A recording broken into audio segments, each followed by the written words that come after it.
Welcome to Let's Cook Together. I'm registered dietitian Jennifer Stockler. I'm Josh Warner. I'm Chef James Coon.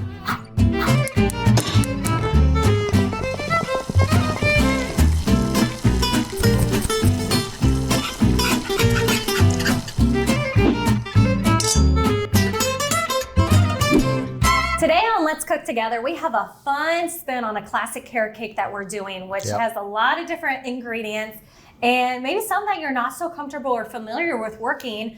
And we're gonna have, let's start and have fun with making this because I'm kind of excited about this recipe.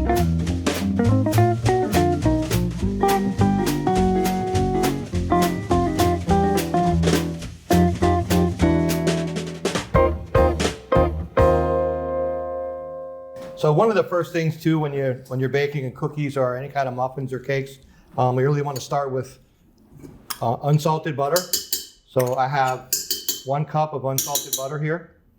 And I think was that soft too? Yeah. How long room temperature. I usually keep it out for about an hour or so before you start to mix it so that it's a little bit smooth. I know. I have one of the tendencies when I go to bake, I'm like, oh, I forgot to lay on my butter. And then I'm like, wait, now I'm not ready for it. And you can definitely tell a difference when you have cold butter versus soft liquidy versus room temperature. So this is actually a sugar-free recipe. So we're using Splenda and brown sugar here.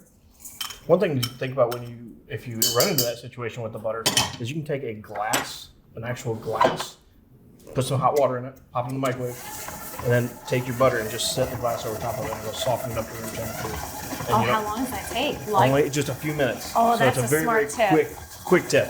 I got to do that next time. I have the tendency of not doing that, but I think we're blending the butter and the sugar together, right? Yep. So we're just going to blend these together and let them get all together and formed so they can get fluffy and light. And then we're going to go with eggs after that. So the spin on this classic carrot cake is, like Chef mentioned, is it's going to be lower in sugar. So we're really bringing down a lot of the sugar and carbohydrates, making it easier for many of us if we want to have a full meal and we want to have a dessert with it without having to feel really guilty about having it, that we can easily include this in there because definitely don't want any guilt behind the food that we eat, and we want to be able to enjoy it. Even as a dietitian, I often tell my patients, I don't want you to feel guilty about anything that you put into your body. I want you to feel pretty comfortable and confident about what you're putting in your body in a way that, and we're finding on here, with the ingredients we're going to be using, we're adding that twist to help make it less guilty, but yet still enjoyable and fun and delicious at the same time. Absolutely. So we're going to let this cream together for about 2 minutes, just until it starts to get light and fluffy. And you'll see that the colors are blending now. It's soft and creamy, and it's starting to get light and fluffy. So what we'll do now is we'll stop the mixer, and we'll just kind of scrape it down so to make sure that everything doesn't get stuck to the paddle, and we're able to get a good incorporation here of all of our ingredients. All right. So then we'll start the mixer again back to about medium speed. And then we're going to go with eggs. We got 4 eggs in this recipe, and we're going to add them one at a time. So you add the egg, and then you're going to wait until the egg actually incorporates before we add the second egg. Why do we do that? I was going to say, is there a reasoning behind that when it comes to the baking process or how this is mixed together? Yes, because if you add all the eggs too quickly, it starts to separate and it doesn't emulsify with the butter. Okay. So you're actually making an emulsion here. That's a neat little trick because I will say I don't do much baking myself at home. I'm more of just not a baker. Right. And I tend to be very quick at it. Yeah. And it's so patience. There's the second egg. And one thing with baking, it's kind of hard. You can't really freestyle baking. No. You got to really follow a recipe, have a plan in place for it, because otherwise you're going to end up with something that doesn't come up. It doesn't fill the cupcake tin like you're wanting it to, or it's just going to be nice and runny. Yeah, there's a science behind it when really it comes to is. baking. And I very lack of patience myself, so I'd rather cook so I can just throw things and not have to really measure them too much. So baking, and not that I don't enjoy it, but I got to slow down. It's too precise. Yeah. There's the third egg.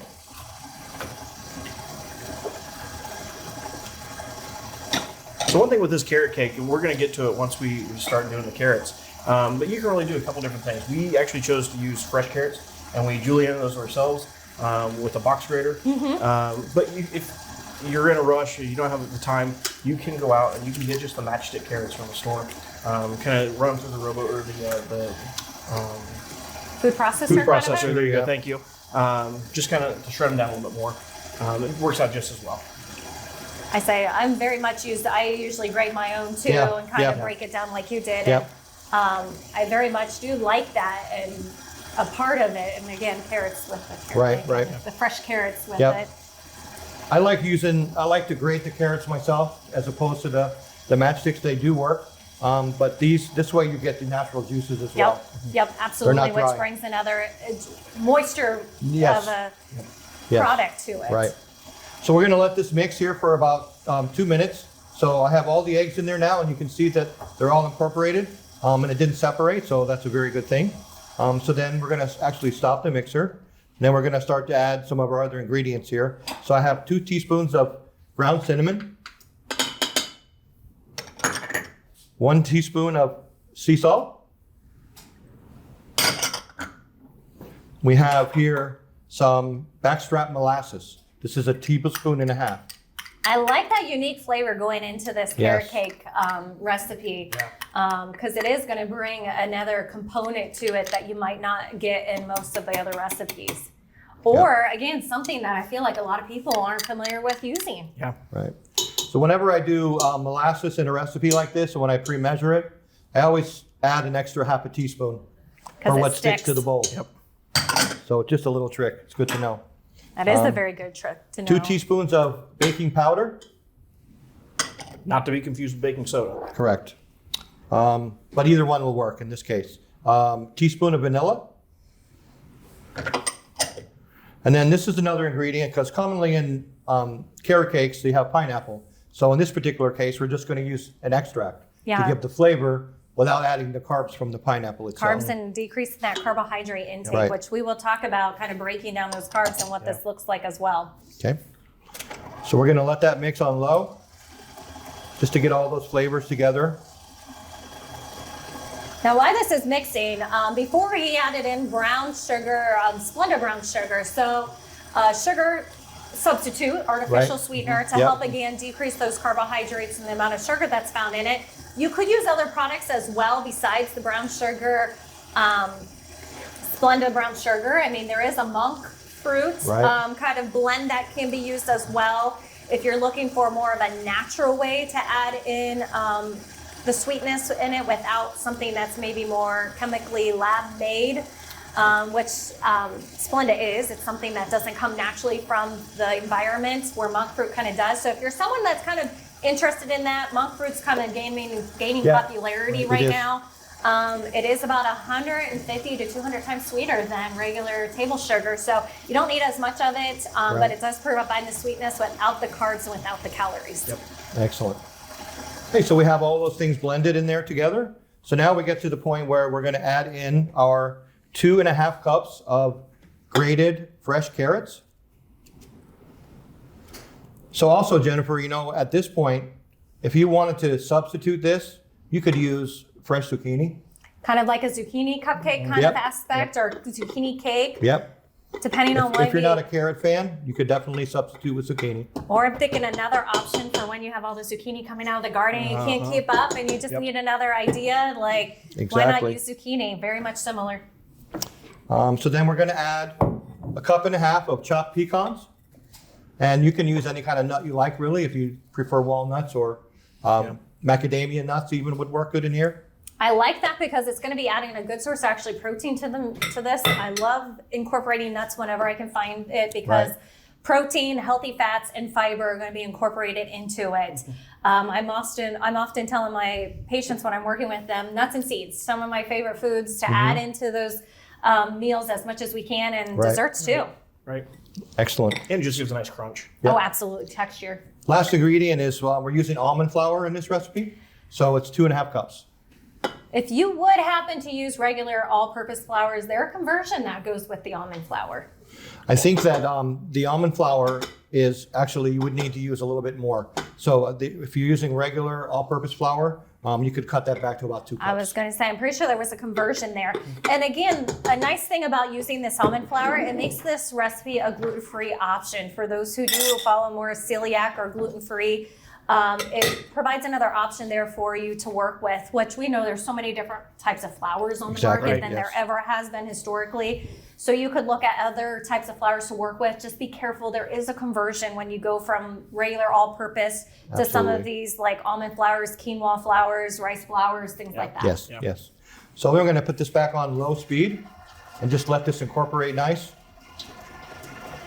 And this isn't like a cake batter, so it's a little drier than a cake batter.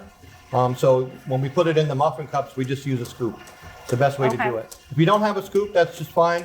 You can use a spoon or a tablespoon and just kind of get it in there into the cups, but it's generally a thicker batter than a normal cake batter. So you guys, we're making this into cupcakes. Into muffins, yeah. Yeah, No, muffins, cupcakes, muffins, either one actually, and the sweetness of it. If you would do it in one pan, is there a difference with timing wise when we're going to be cooking So this? these are going to bake for about 25 to 30 minutes in a 350 degree oven as muffins or cupcakes. If you were going to bake like a 9-inch cake, that would increase that to about 40 to 45 minutes in the oven. Then you would just, like you would check any cake, make sure you just put a toothpick in the middle, and if it comes out clean, it's ready to go. Ready to go. Yep. So we don't want to over mix this. We just want to mix it for about a minute, just until all the ingredients are incorporated. Okay.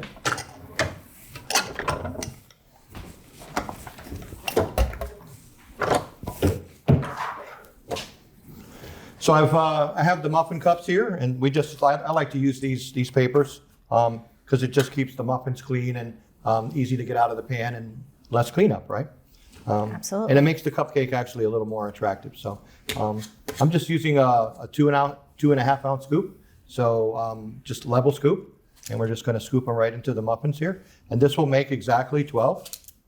So if we're at home and we didn't have one of these scoops there, what would be a good equivalent to that to know about how much to put in? So a tablespoon, there's 2 tablespoons to an ounce. So I would usually use about 4.5 tablespoons to fill up one of these cups, and then you would know that you have the same amount, 2.5 ounces.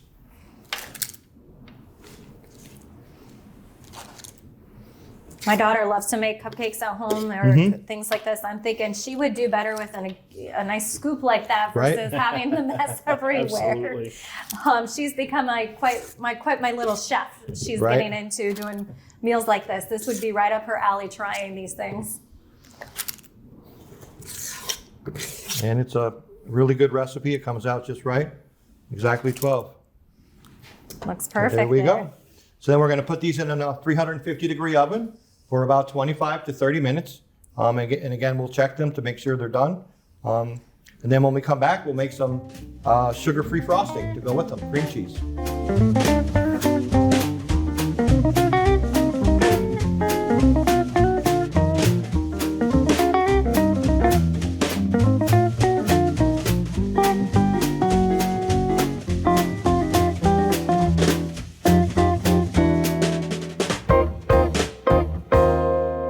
So now we're going to make a cream cheese frosting that's sugar-free. So we start with 1 pound of just regular cream cheese. Put that in the mixing bowl. And I like to leave it out about an hour before we're going to make the recipe, just so that it can get a little bit of room temperature. And this is a half cup of unsalted butter. Same thing, leave it out for about an hour. Okay. And so we're just going to let these mix for about 4 or 5 minutes, just until they can incorporate and get a little bit fluffy. And you can leave both the butter and the cream cheese out, or pull out of the refrigerator cold, and just let it go a little bit longer. Yeah.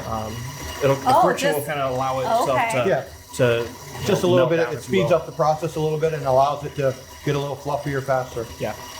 I'm going to say, me not being much of a baker, I always bring out my cream cheese the last minute, and I find it very hard sometimes to incorporate, but knowing I just maybe have to mix it longer just let it go a little is all I longer. need. It'll eventually go ahead and mix. Yeah. I was going to ask if there's any tricks to softening that too, like butter, but I didn't know. I just got to let it mix longer. Good to know. So you just want to let that go for a little while, and 4 or 5 minutes or so, and just till it gets light and fluffy. I was gonna say, you can't have carrot cake without having a cream Has to have cheese cream cheese frosting. Gotta have cream cheese Right. icing on it.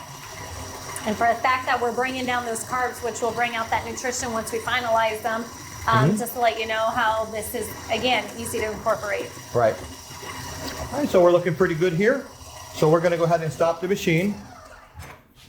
And then we're gonna add a quarter cup of Greek yogurt. I like that Greek yogurt aspect into it as well. And it's going to be a plain Greek yogurt. You wouldn't want to add much of the flavoring. Not that you couldn't do a vanilla, because you Vanilla are would be adding fine. vanilla extract to it. Right. But adding that plain Greek yogurt would possibly decrease back on those carbohydrates and the Yeah. added sugar into it. Yep.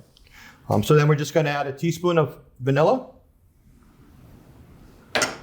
And then this is 2 teaspoons of stevia sweetener, artificial sweetener. So another kind of artificial sweetener we use, again, the first recipe in the batter, we used the brown sugar Splenda. Like we said, we could have used monk fruit, not that you couldn't use it in this, but again, Right. stevia is just another type of artificial Yep. sweetener. Again, more of that natural. It's coming from a plant versus something maybe more of a man-made lab kind of Right. aspect to it. Right. For those of you who are very much interested in doing that more of natural-based, plant-based cooking in your kitchen. Right. Okay. So we'll turn this back on slow at first, just to incorporate that in, and then we'll increase the speed a little bit so that we can whip some air into it and get it light and fluffy. I was just going to ask if we wanted the air incorporated Yep. into it, give us that nice fluff when we're adding it to those cupcakes. So once I get this incorporated, I'm gonna stop the machine again and scrape down the bowl just to make sure I don't have any lumps or anything stuck to the paddle in there. And then we'll get it on higher speed so that it can start to incorporate in. Yeah, one thing And you get want to full remember when you air. are using a mixing, stand mixer like this, you know, a lot of people have these at home. If you turn it on full go, you're going to wear most of that, Yep. and you're going to have to remake the battery anyway. So always start out slowly and then work your way up to Work speed way up. as it kind of incorporates. You don't have to go too fast. I like to keep it like just on a medium high. And it'll just whip it and incorporate air into the cream cheese and create a nice light fluffy texture. Yeah. Is it possible to kind of do this in a two-step process, like make your batter one day or make your icing the Yeah, day you before can. and then use it? Absolutely, Just you to can. kind of time-wise, depending on what the time looks like, Yeah. or Yeah. again, If- I'm thinking carrot cake makes me think Right. Easter, you So know, if you- get together. If you make the frosting the day before, which is perfectly fine to do, you have to put it in the fridge. But when you take it out, just take it out half an hour before you want to spread it, like just to let it get soft a little bit. Or actually, what you can do is put it back in the machine and just whip it for a Okay. minute just to soften it up. Yep. And then it'll be easy to pipe onto your cupcakes. Yeah. So this usually takes, from this stage, it usually takes about 3 or 4 minutes. And then it gets nice and light and fluffy. At this stage, the longer that you whip it, the lighter and fluffier it'll get. So if you like it really airy and soft and light, you can whip it a lot more. If you like it a little more dense, you can go a little less. Okay. And one thing, if you like a little, you know, we go back to this being not necessarily a baking recipe.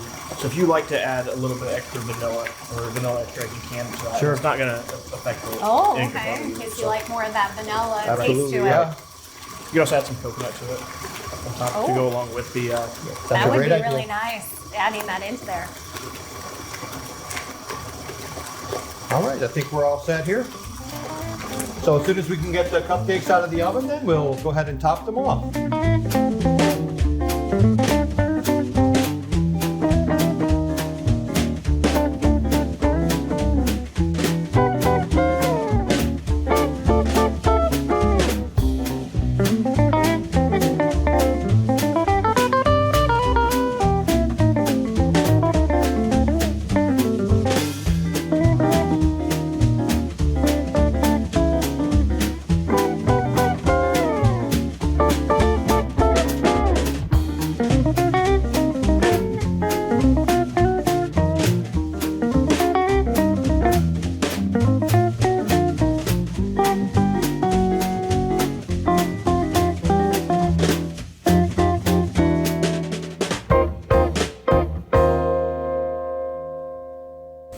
Okay, so we got our cupcakes out of the oven, and we've let them cool for a little bit.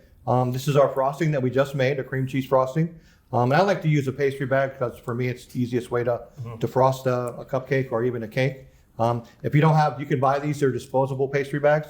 If you don't have any of these at home, you can just use a Ziploc bag and snip the corner off. And then of course, the higher you snip it, the bigger the bead that comes out. So depending on how you like it, right? But I usually like to keep it kind of small, and then we just can kind of go in a circle and just make nice decoration here.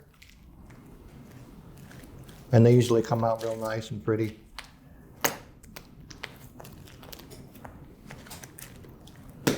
And I can see adding a little bit of the coconut in there, even topping it later, Sure. just as You the can extra garnish or decoration would be something that would pair well with this recipe. Yeah. Or if you're someone who's using more of a coconut flour or something like that into the There we recipe go. too. All set. Sure.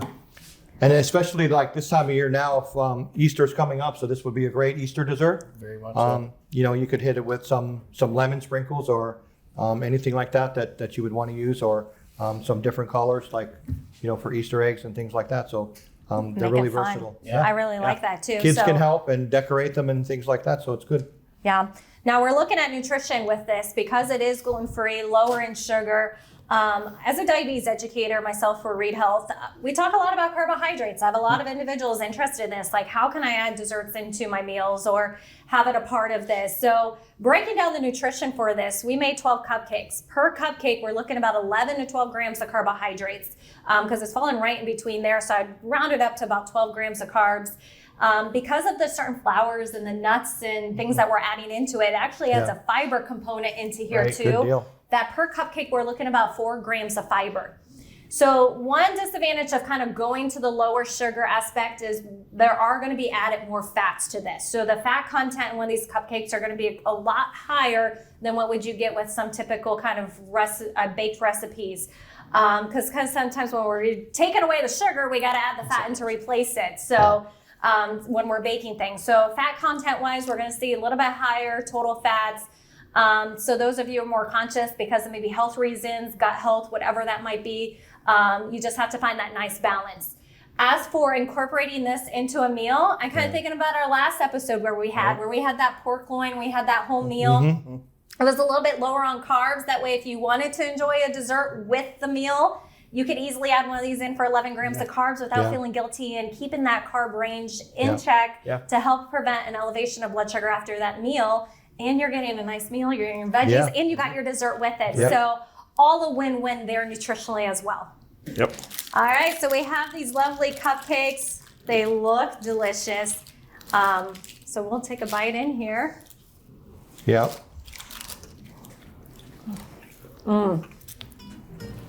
That creaminess. And that cream cheese, not very much sweetness. Right.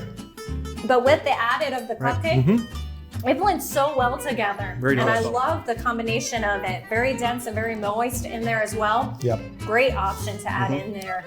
Nice twist. Thank you for joining us for Let's Cook Together.